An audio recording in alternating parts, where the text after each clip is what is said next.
Permettez-moi avant toute chose de saluer mes collègues Ali Doufi, Violette Spilbout et Nicolas Lebas qui sont absents ce soir puisque nous sommes en demi-jauge.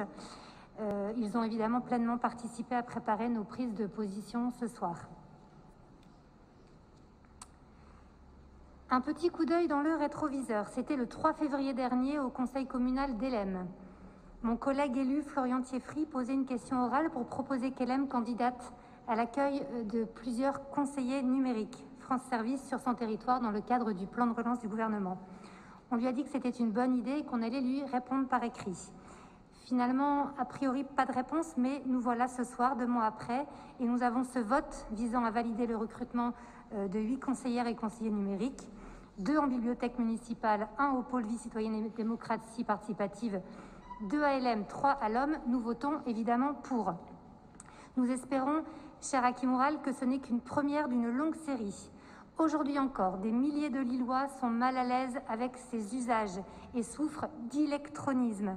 Des personnes en recherche d'emploi n'ont pas accès aux outils. Nous l'avons bien vu en décembre dernier lors de notre collecte de matériel remis aux associations. Accéder aux outils numériques, c'est essentiel pour échanger avec des proches, se cultiver, se divertir, télétravailler, suivre la scolarité de ses enfants.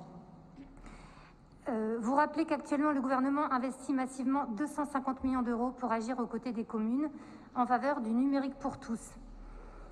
Donc 4000 conseillers numériques France Service vont être recrutés, formés, déployés.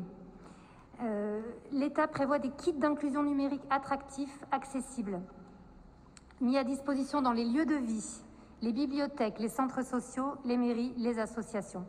Vous savez bien que nous n'aimons pas critiquer pour critiquer, mais là, franchement, nous nous étonnons que la ville ne recrute que 3 conseillers numériques. Dans la délibération que vous nous avez présentée, vous soulignez vous-même l'importance des 9 cyberespaces qui accompagnent les Lillois dans la découverte des cultures numériques. Pourquoi ne pas doter chacun d'au moins 1 conseiller numérique? Vous l'avez dit, c'est financé par l'État pendant 2 ans et en plus, c'est aussi une formidable opportunité pour des jeunes de trouver un travail plein de sens, assorti d'une véritable formation pour trouver un emploi durable après ces 2 ans en tant que conseiller numérique. Lille a 9 médiathèques et 2 maisons folie. Là-bas aussi, pourquoi pas au moins 1 conseiller dans ces lieux de culture et d'apprentissage. Et nous vous faisons la même proposition pour le bibliobus, qui peut aussi, en itinérant, aller au-devant des habitants sur ces questions. Notre mairie pourrait aussi mettre en place une force de frappe pour aider les associations à recruter ces conseillers numériques, les aider à monter le dossier. Il y a tant à faire. Avec un plan d'action plus poussé, nous estimons que c'est 50 jeunes qui auraient pu trouver une issue professionnelle et prendre une mission de conseiller numérique à Lille. Pourquoi pas d'ailleurs en imaginant un parrainage par des entreprises installées à Euratechnologie, notre fleuron local. Je suis sûre que nombre d'entre elles seraient partantes pour s'investir dans des actions solidaires. Je termine rapidement sur un point financier, une perte de chance à notre avis. Dans la délibération sur les subventions pour les médiateurs des cyberespaces, notre groupe s'étonne de voir en 2021 voter une subvention de plus de 150 000 € sur le budget municipal pour financer, je cite, le coût brut chargé d'un demi-équivalent temps plein pour un poste de médiateur numérique qualifié.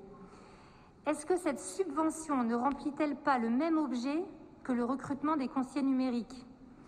Il nous semble qu'avec plus de conseillers numériques, il y aurait de quoi dégager, du coup, des marges de manœuvre dans les budgets de ces cyberespaces, qui auraient ainsi plus de moyens pour accompagner. Il faut nous donner les moyens de nous engager plus fort dans l'accompagnement au numérique, qui est un sujet criant de cette crise sanitaire. Chers collègues, le groupe Faire Respirer Lille est à votre disposition pour aller plus vite contre la fracture numérique. Je vous remercie.